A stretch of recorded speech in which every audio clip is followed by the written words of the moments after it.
I'm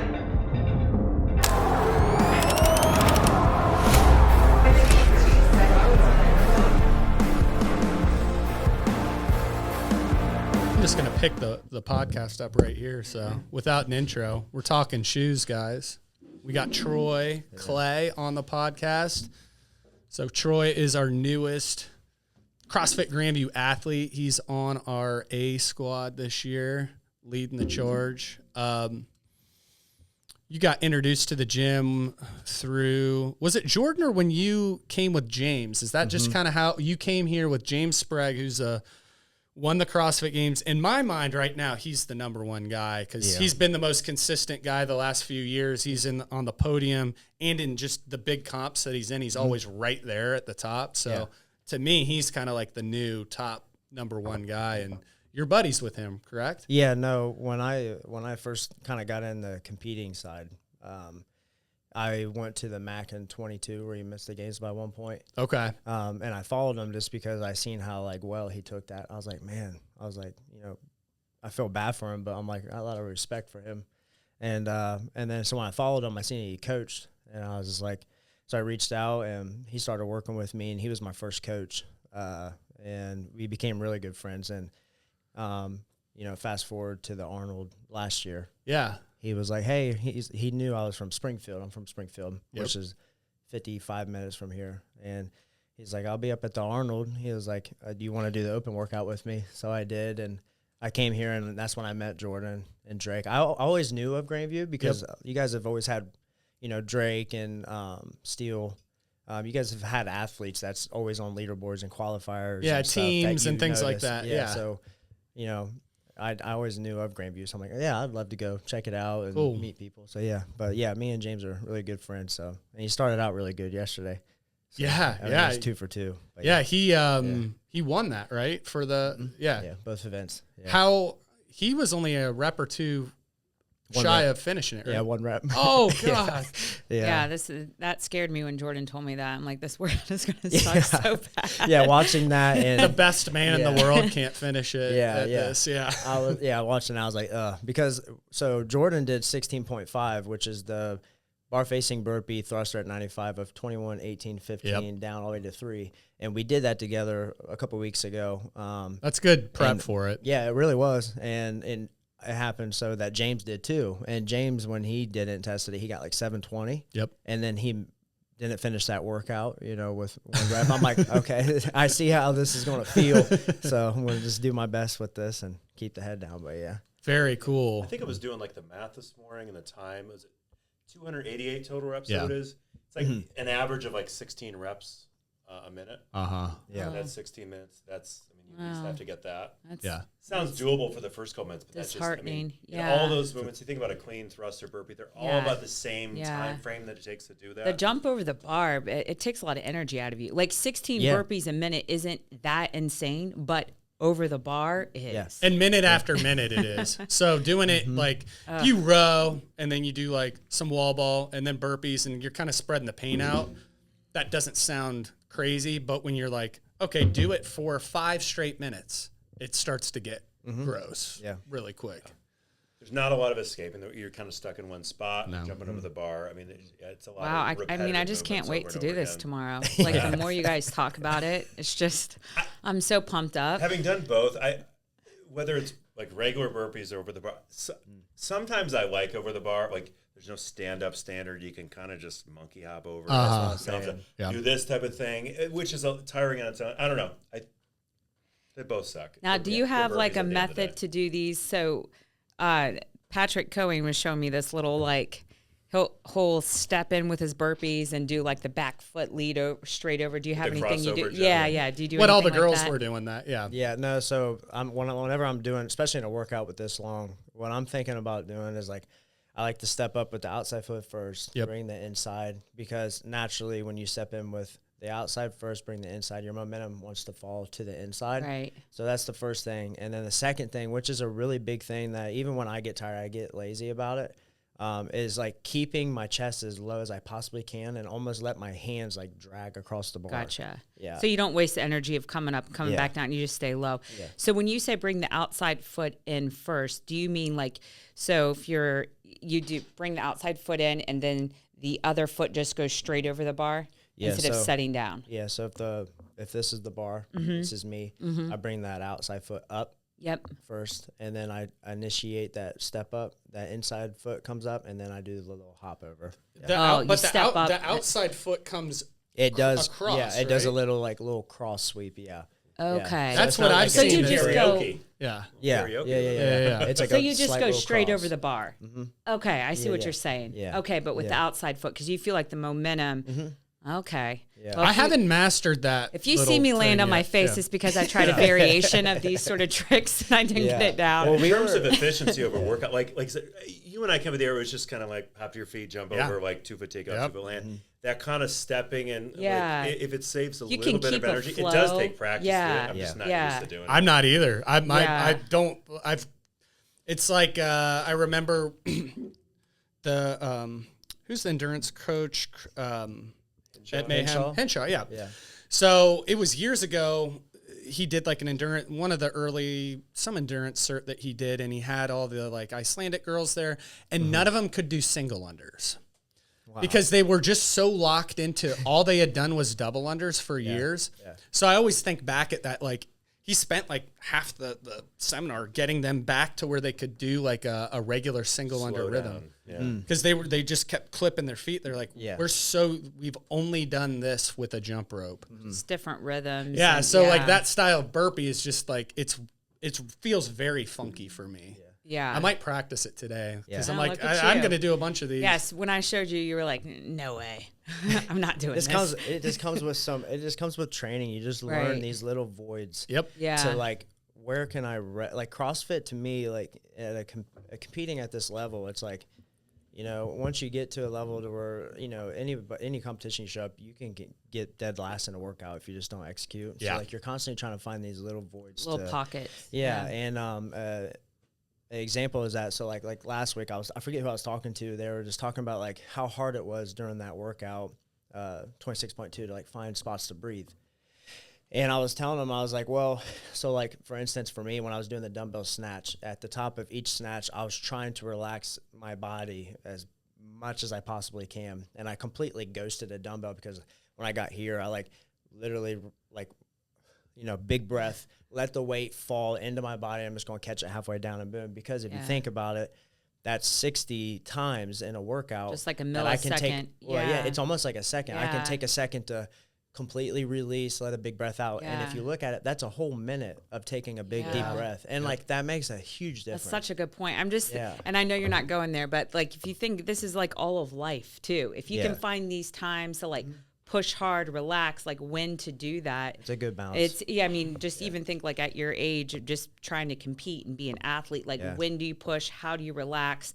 Because I think a lot of athletes burn out just because they don't know how to relax. They're just like, That's a real thing, for sure. Yeah, all the time. So James, he's a good friend. That guy is so good at like, I mean, if you see him on the cameras, he does a really good job of being himself, but he really takes it serious when he like gets to the house. Like he really kicks back and like, he's like big on his time with the Bible, his wife, and then like, you know, getting to bed at certain times and stuff. And so, it's a real thing for sure. Cool. It's focus. He's focused on that. It's not just like all bets are off when he, you know, like get distracted by a bunch of nonsense. Yeah. He's definitely focused. So, he's a good example of that. Yeah.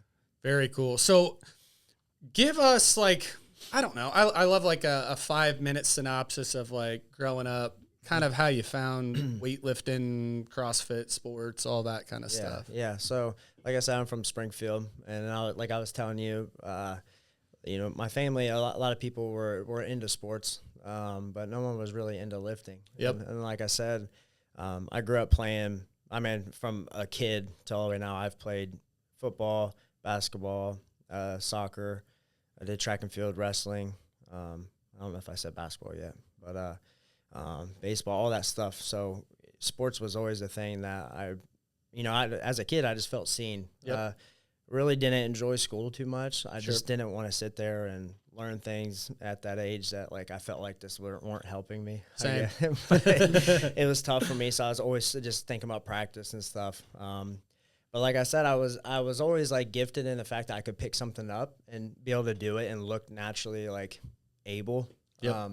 But I wasn't like skilled wise like the best. So I was like, I just need something. I was like, that can help me here. And like I said, at my age, like I was telling you, it was like 11 or 12. I just seen, the magazines and social media start coming out. You watch TV, you just see athletes like on commercials working out and stuff. And so you just naturally, I felt towards that, gravitated towards that. A little bit of a funny story when I was, I'm pretty sure, I was 12 because so in 8th grade going into high school, the high school would have a transfer bus from the middle school to the high school for incoming freshmen for football. And I really wanted to go to the weight room. Well, like I said, when my family lifted, my mom, she loves me to death. She was scared for me to be in the weight room and didn't want me to get hurt. Yep.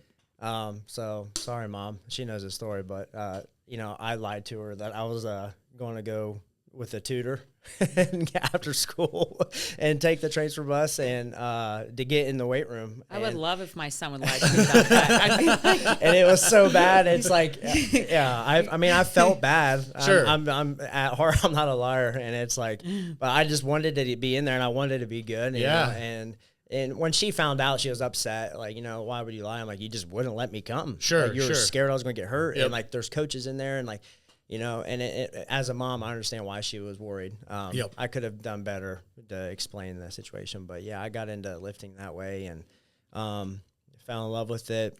Went to college sports, played all the sports and stuff with college football, and I found CrossFit. So what was football your favorite sport? Yeah. Okay, that's what you ended up. Where'd you play in college? So I started out at Tiffany University as a walk-on, and then I earned it was half scholarship because it's a Division II. Cool.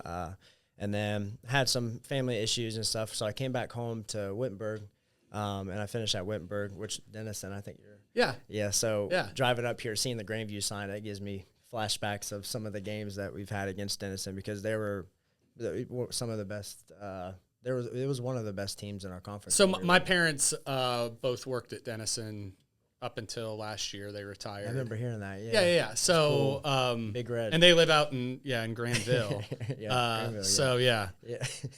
Cool. What'd you study? I have a bachelor's in exercise science. Okay. So cool. I went to school to be a strength and conditioning coach. Okay. And I kind of took that route. I was helping out. I graduated and I started helping out as an assistant with the strength coach at Wittenberg. I was running all the classes from women's volleyball to like men's swimming to football and stuff. So, but I always kind of had CrossFit in the back of my mind. Yep. And I, like I said, I started at Longo CrossFit's in Urbana, Ohio, which was the closest one to me in Springfield. So that's where I started out. And then as things went, I just kind of took it from there and kept ramping it up. Followed the CrossFit path. Yeah. So do you coach now? Do you coach CrossFit? Or? No. So I was doing the whole. I was a manager. Coaching 45, 50 classes a month. Anywhere from boot camp to on ramps to classes. But I've within the past 2 years, I've started my own landscape and hardscape business. Okay. And so I'm working full time and then just finding pockets to train. Cool. Yeah. You're open. You're looking to maybe possibly move some of that business up to Columbus. Yeah, I was talking to Jordan and I was like, man, you should start putting a word out because if I can get some jobs up here and then get off the work site. Or, hey, this can be a shout out for you. Yeah. You can be our official landscaper for CrossFit Grandview. Throw something in that members group. There's a lot of lawns there in UA and a lot of smaller yards that need manicured and mulched and all that kind of stuff. We don't have much of a landscape here. It's just a concrete some rock. pad. There's nothing here. Love to make our son work for you. I know. Go out there and learn how to work. Yeah, it'd be good. You think you work hard? Yeah, I did. That's what I did out of college. I was a helper for a while doing landscaping, and I was blowing all the grass off the sidewalks and weed whacking while the guy sat on the mower. So I was the I was the guy riding in the back of the truck. That was my job. Carrying all the weed eaters and the blowers. That's what I did. Running the gas can to the guy on the mower. 100%. That's what I did. That's how I started out. Yep. My first few years, I was that guy. That's what I did. It's good to do work like that and, you know, be at the low level end of that style of work. It teaches you a lot. 100%. And then when you do get to the spot of the guys that are on the mower, you know, that you think, you know, it's easier, quote unquote, which it is, but it's a little bit more, there's different responsibilities with wherever you're at. And it gives you a perspective that you respect. So when you are 100%. At that point, you respect the person, they're not below you, but what they're doing, it's for easy sure to think you're below them. Yeah. You're like, no, like they're more important than me. You know what I mean? Yeah. Like what they're doing is way more important. It's just the skill to get to do what we're doing here. You know, I mean, it's driving a lawnmower, but no, there is. I mean, if you know, we were in New Albany and, you know, we're mowing and taking care of, you know, all the flower beds and mowing for, you know, $2 million houses and stuff. Like, it's a big responsibility. Yeah, people, you know, if you screw that up and you lose that lawn, you know, you're losing $1,500 a year, maybe, you know, off that lawn. Yeah. You know, like just one. Yeah, you want to stack those lawns up. You do. That's how you make your money. So I get it. Yeah. Like in a small way. I don't get the ownership part of it, but I was in there and I did it for a while. No, so. you've seen the gist of it enough to make sense. Yeah. Like you get it. Yeah. That's awesome. For me, it was tough to not want to go spend half the money I made that day at the bar because it's hard work and you're sweating your ass off, you know? Yeah, seriously. So I wanted to go have like... Sure am thirsty. I get tempted too. Like I enjoy a good beer, but it's so hard with what I'm doing to... Oh yeah, you can't do it. No, you can't do it. If I did, it'd be insane. That was my pre-CrossFit life. Absolutely. So I got into CrossFit about 2 years after that. So it was my pre-CrossFit life. But I'd be there with the guys and we'd be like, all right, we head into the, you know, place. We'd have 3 or 4 beers and a nice dinner. And then I'm like, I just spent half the money I made today. Yes. I mean, I understand. I get it. Like working, because a couple of the guys I worked with, they would do the same thing. But if it's hot, you know, you work in, you know, it's 90 degrees outside and you're just hard. Like, you just sweat it all day and you're like, man, you hit that air conditioning and that first beer, you're like, kick the boots off and you hit the shower. Yeah. I get it. I've experienced that feeling. So I've like, you know, I've got a little inkling of what that's like, but no, we'll talk after maybe about how to get your name out there a little bit. Cause it'd be cool to have you a little closer, you know. Yeah, you make that commute. Oh, was it you still live in Springfield? Yeah. So I still live in Springfield right now. Yeah. He's driving out here. He's sacrificing a lot to, you know, time, to make that. So what's your goal, like, with this business? Do you try to look at, like, trying to get people on, like, monthly reoccurring, like, over the summer or something? Yeah, like so plans? So the a lot of these landscaping businesses, you want like the grass is kind of like your reoccurring. It's like you want to get the money to a point to where like you want to get on a monthly basis, like a membership or something. You know what money you're making with that, and then you want to go out. Get the mulch jobs, get the landscape install. Like I've built a few patios this past year to make some extra cash and stuff. But I also really enjoy mowing grass. It's super, I mean, it's, you know. Probably like meditative a little bit. It is. When it's high. It's time, I actually, I mean, I don't know. I feel like there was something where it's like, it was a meme or something about like sometimes like dads or guys, like it's actually really nice. Like if you have a nice big yard to mow, it's like your time. Whether you're like listening to nothing or just thinking, it's like it's kind of meditative. It's very just back and forth. There's something about it. It's kind of a nice like break from the. So I don't mind. Our yard's very small. Sometimes I wish it was bigger so I could cut more, but I don't mind it. I like it. Dan, our coach Dan has a big old yard that's, I don't know. He's got maybe 5-6 acres, but a lot of it's lawn. Oh yeah. So his whole weekend once you know, the weather and the grass is growing, half his weekend's chewed up taking care of that lawn. So, and he loves it. So I use a lot of that time. Like I get very excited, like on my bigger yards, kind of like the more wide open, flat, don't have to worry about windows or cars and stuff. That's my favorite. Like, you know, listen to podcasts, you know, sometimes like I'll catch myself just with the headphones in and just thinking about life. You Sometimes I'll pray, talk with God, just play life through my head. When there's nothing going on, like you're just following the stripes on the grass, and it's like a really good time for me to just not. Sometimes you're not thinking about nothing. Yeah, It's good for you too. Literally nothing. You just it's the humming. You're like, and it feels so good to just zone out real quick. It's a good escape, and that's one of the reasons why I do love it. And it's just like a good little product. You pull up and you make something look better, and you leave. So. Yeah, I think that's the thing too. Is like there's a very defined goal and mission, and it gets done. I mean, there's really not much to think about. Like, it's that sense of accomplishment. I know it's just a yard and a grass, but it's just like really neat, organized. I got it done. There's a simple sense of accomplishment with that. And like I said, our yard's not big, so I just have one of the reel mowers. Like it's not motorized at all. Those, It's so small. I'm like I when we first moved in, I had an old mower. You're pushing a non-motorized one. Yeah, that's great. And sometimes I'll put my rucksack on. Could you expect I'm just anything different from him? No, you don't have to go back and forth with it. Like it's pretty good, but it's nice. Like you said, just. I watch the lines, but you're just watching the grass get churned up, and you can see the action. It's just something simple and cool about it. Is it like a newer model? Because we had like an old-fashioned one. It's not some old rusty one. Yeah, we had a. Yeah, it's like a Fiskars, like the scissor company. It's one. It's like real nice sharp blades, and every once in a while you have to oil it or. The ones I've used, you have to you wind up. The thing is, like you can't with those, you can't let the grass get too long because it goes like this. It doesn't spin like this. Yeah. Okay, that's cool. Yeah. For sure. That's cool. So did you grow up on a farm in Springfield? No. So honestly, my childhood, I lived, I think I went through maybe 8 or 9 different houses. Oh, wow. Parents were divorced. Okay.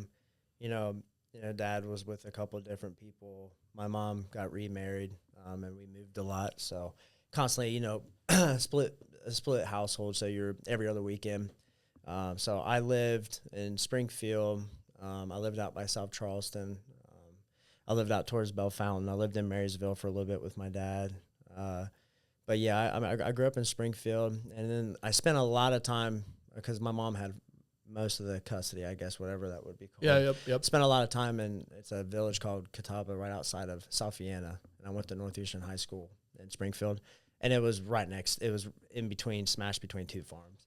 Okay. So I mean, I was out in a little bit of a mainly rural-ish type rural, areas. For sure. Yeah. Just ride around with a bike in town. There's like 2 kids in town. We would just play football or go to the basketball hoop, and so in a way, And I would help out and do work like that as a kid, pick strawberries on the strawberry farm down the street and stuff. So in a way, but not my farm. Yeah, I was just wondering how you got into landscaping. Yeah, I my senior year. In the summer, my mom, we just needed some money for stuff, and I wanted to work. I've always been wanting to help the family and stuff. So, there was a family friend that he had his own business, and I would work with him in the summers, and then when I went to college and I had off seasons and stuff too, I'd work with him through college in the summer, and all the way through college I did that, and then when I graduated, I kind of became his right-hand man. Was going to buy the business from him. We became really good friends. He was moving to Florida, was trying to sell it to me, and I just couldn't get a loan for a small business loan. I had nowhere near any type of money to buy it. Sure. But at the same time, I got offered a manager spot at Longer CrossFit, and I just took that route, and then went down the CrossFit Avenue and stuff. But yeah, that's how I got into it. Oh, cool. Yeah, his name's Derek Hall. He's a really good friend of mine, and he taught me a lot on it. Yeah. So. Basically, we're doing an apprenticeship during college, which is it's nice. Yeah. You were kind of learning how the business operates, while working at the entry level, so to speak, and then you feel comfortable after college getting into something. Yeah, I think it was definitely that's a good example of like sometimes God, He has a good plan for you. You feel like you're called to do something, but it's like, man, I'm doing all the right things. I'm really good at this. I'm really good at that. Like, why can I not own this business? And it's like, well, like I didn't have the tools and I didn't have the things I need to do it the way I am now. And I'm kind of glad that He didn't throw me into that running, a business that has those many customers and stuff. So it would have been really hard compared to where I am now. Absolutely. Like they open up the door when it's time. Yeah, it was the right time for sure. So yeah, there's a lot of instances I've had in business and things coming through it where I was pushing for something and it didn't work out. And I'm like, if it would have gone that way, I would have been screwed. It'd been bad. It would have been bad. Too much, too big, too fast. Yeah. Well, I mean, a big one was just in the location we were in, Gahanna, where Rogue had been. We were negotiating to take over like the whole 5,000 square feet next to it. And basically we were right on the edge of it, and we would have been locked in there for 10 years instead of moving down where we did. Like, trying to grow that there then would not have worked real well compared to what we did. And we were right on the edge of it, and they sold the whole business park. By that time, I'd found the place we went to, which was in the middle of the city. It blew up. It was, so it's like, or just even getting kicked out of our old space over there. I mean, that was like devastating at the time. Yeah. And like, okay, well, we got to empty out every cent we have right to now to buy this building. But so you get those little opportunities like that, and it's really cool. I'm going to time out real quick. Yeah, the landscaping, the work I did with that in a roundabout way, it switched the way my brain thought. Mm-hmm. So I was in teaching, and so I got into it through the guy I was teaching with. He had a company or his landscaping business, and he would do it after school. Mm-hmm. So I was student teaching. And he's like, hey, do you want to, come make some money and work? So I just started doing that with him as I was student teaching. And then after my student teaching ended, I graduated, I just kept working for him. Mm-hmm. But what I could see is I could do math of like, okay, he has this teaching job. He's doing this landscaping. I got an idea of how like numbers worked and things with it. And I'm like, it just got my brain thinking different. Yeah. And I was like, and the more my brain went down that rabbit hole, the less I wanted to teach, like just be a school teacher. Yeah. So I was a gym teacher, and that, that was my like trade. But yeah, it's just funny how that works. No, yeah. So, I mean, honestly, the biggest thing with me is growing up, my parents worked at Honda and JIC. I don't know if you know, JIC basically is just a factory that makes parts for Honda. And they just, 20 plus years, just odd times, shifts, missing out. Like my dad didn't see any of my sports as a kid until I think it was my senior year. He got like third shift or first shift. I can't remember. Was he working second shift? Yeah. So, he missed out a lot on that. And me as a boy, sports and stuff, like that's all you want to do is show your dad what you're doing. Yeah. But like watching them work these jobs, and they did what they had to do to bring money in and provide, but them coming home and being just almost like devastated that they're like stuck in this like spot of working a job that they don't love. That job could be for someone, but I know my parents and stuff, and they had to take that with the money that they could get. And I just always told myself, I was like, man, I don't want to be like that. Like I want to do what I love and make money doing what I love. Yep. It's going to be hard, but it's a lot better than going through something hard like that. Yeah. Yep. So at a young age, I was like, I need to figure out what I love. And my mom would always have me mow, and I was like, man, this is fun. Just push mowing like an acre of yard, you know what I mean? Yep. But I'm like, it's a good workout. My legs are getting stronger for football, but I actually enjoy this. And so when I got the opportunity to do that, I was like, yeah, I'd love to come mow. And I got handed a weed eater. I'm like, what? I was like, what? Come on. But no, that was fun too. And I got really good with that. But so like that was my biggest thing. In a way, it sucked to see, but it's like a gift of mine where it's like, I mean, if you really want to do something that you love, like it's going to be hard, but you hear it all the time, like choose your hard. You know what I mean? So it's always been, it was tough to get to the spot that I'm at, even in CrossFit sense as well, aside as the business. I wanted to talk to you a little bit about that. So like you get into CrossFit, like talk to me a little bit about, there's definitely a curve and an arc of like where you're going with it. So you find CrossFit, you start coaching it a lot, but then you're obviously like you're a competitor and you start competing in it. Like kind of walk us through like what that's been like. So it's been really good. When I was in college, my buddy at the time, he was from Indiana, and he went to Mad Apple CrossFit. Yep. And I remember we maxed out front squat as a freshman, and the seniors, like big defensive linemen, Division II school, they're front squatting 315 and 350. I'm like, wow. I'm like, I can't even get my elbows through at 185. I remember I did like 215 or 225, and I'm like, man, that's good for a freshman running back. You know what I mean?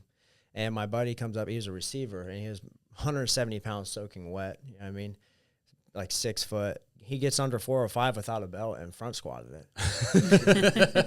And the entire gym like stopped, and like even some of the senior captains walked up and was like, what? Like, how do you learn to do that? Looked like Jordan or something, how he'll do that. Yeah. You know, just like Jordan's, yeah. like someone who you're just like, whoa, is that an extra plate on the board? CrossFit will do. Yeah. And that's where I'm like, I talked to him and I was like, man, what are you doing? And he's like, I do CrossFit, blah, blah, blah. And so he showed me the Open. I got into it, loved it, watched the Open all the way through college. So 2015 was the first year I watched the Open.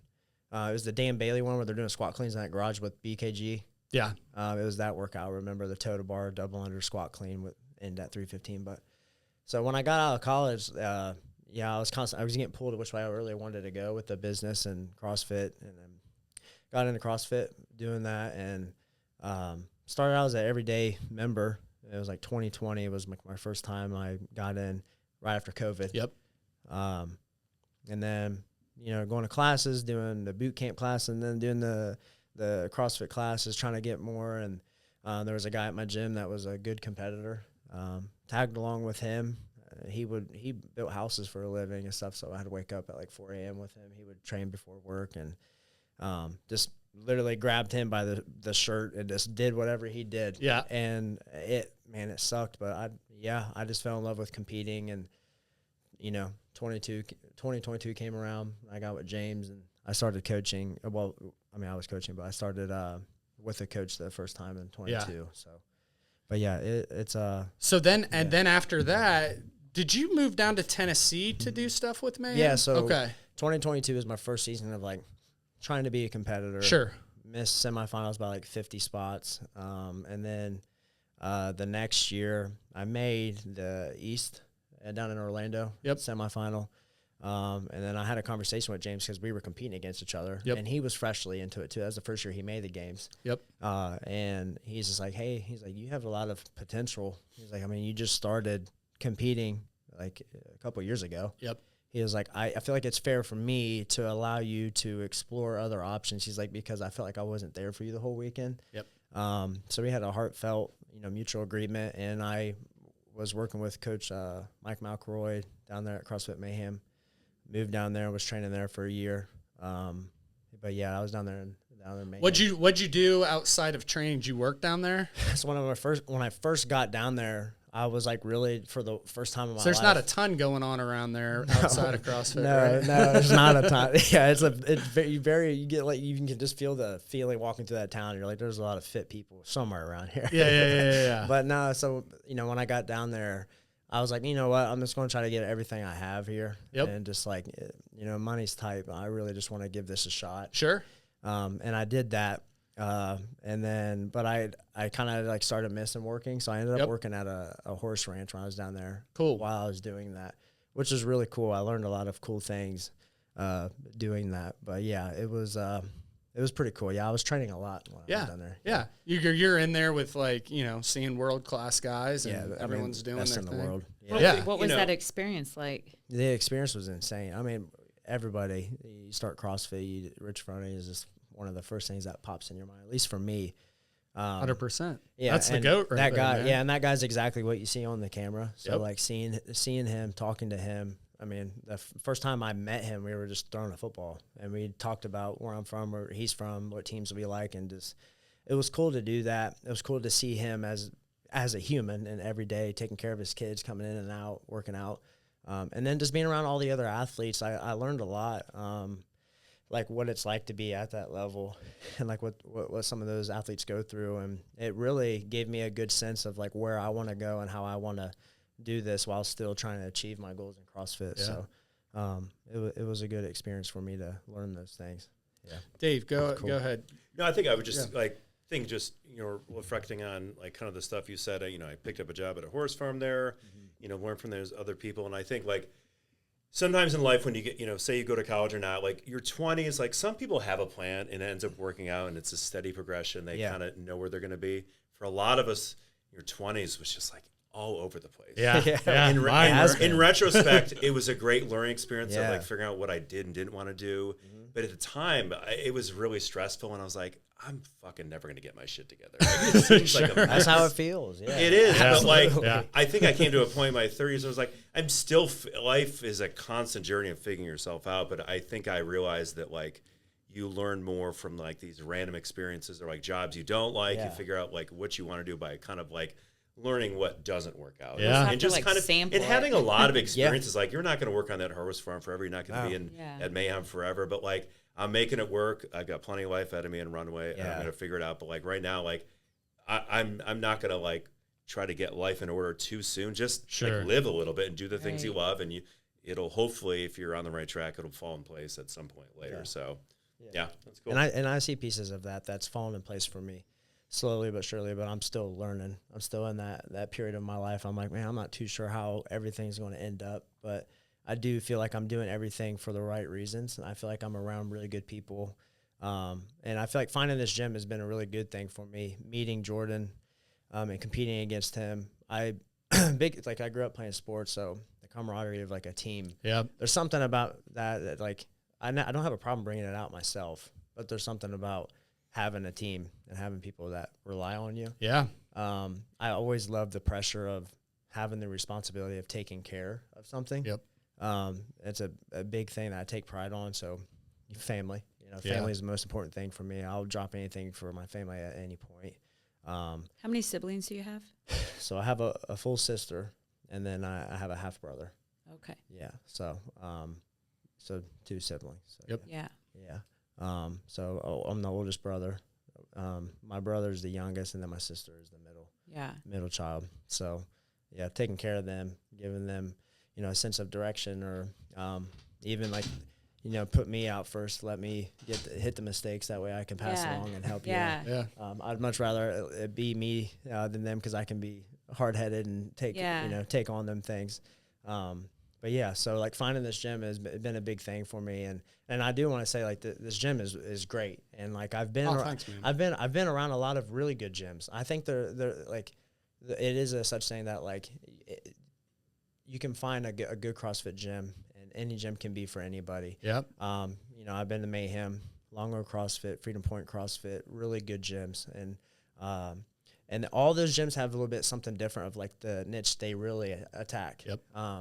And they're all a little different. And being here for me, this has been a really cool spot, and it's a very good mix. And being a part of this team, and Drake does a wonderful job. He's a great coach. I just want to shout him out. He holds us accountable. He holds me accountable. He's called me out on things I need to get better about, which I respect him a lot for. Yeah.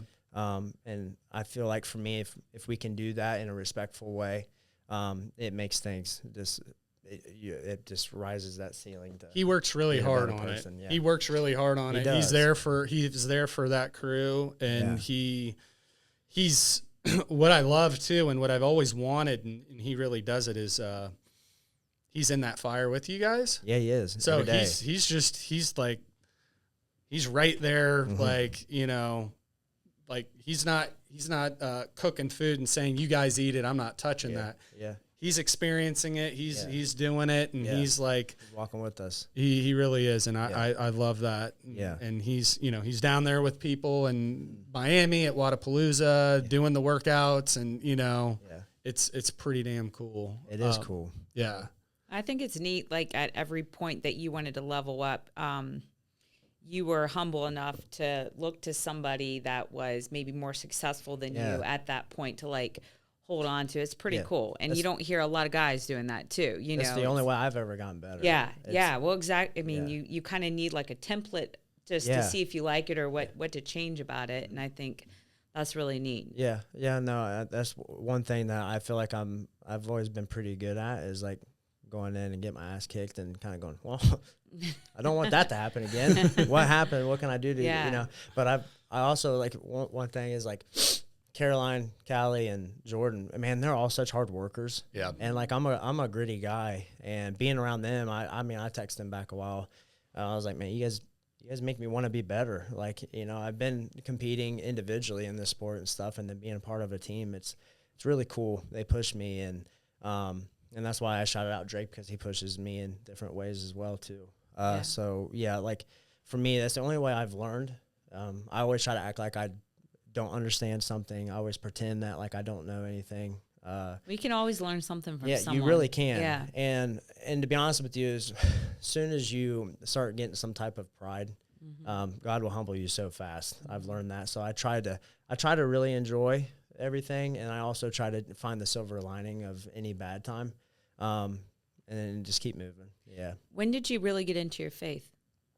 To be honest with you, it's been pretty spotty. You know, my family wasn't a religious family. I went through some like really hard times as a kid, having to rely on myself with a lot of stuff, with being the older sibling and parents being divorced, and, you know, dealing with a lot of all the other stuff.